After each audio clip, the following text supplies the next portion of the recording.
Carl wanted to award a local islander, but unexpectedly, the man suddenly grabbed his sword, turned around, and stabbed him to death. A few minutes later, Carl woke up on the beach, realizing he had come back to life. At first, Carl thought he was favored by the gods, but then his servant also revived. The woman told them that they were on the island of eternity, a place where people never die, but the cost was that they could never leave.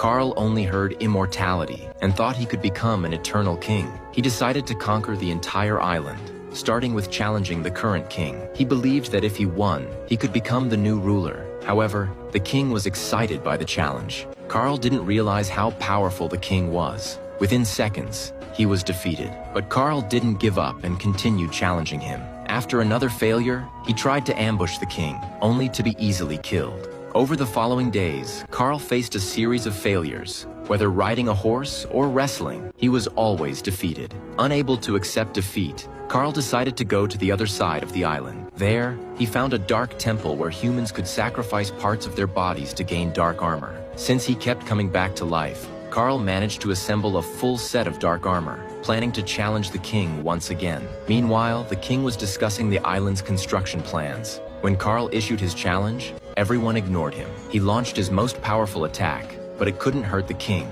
only getting his clothes dirty. This time, the king didn't show any mercy. He easily shattered Carl's armor. Tired of Carl's constant challenges, the king threw his crown on the ground. Carl, defeated, collapsed to his knees. The next second, Carl excitedly picked up the crown, running out of the castle. He put the crown on, stood by the water, and looked at his reflection. But as he gazed at himself wearing the crown, he realized he looked like a clown.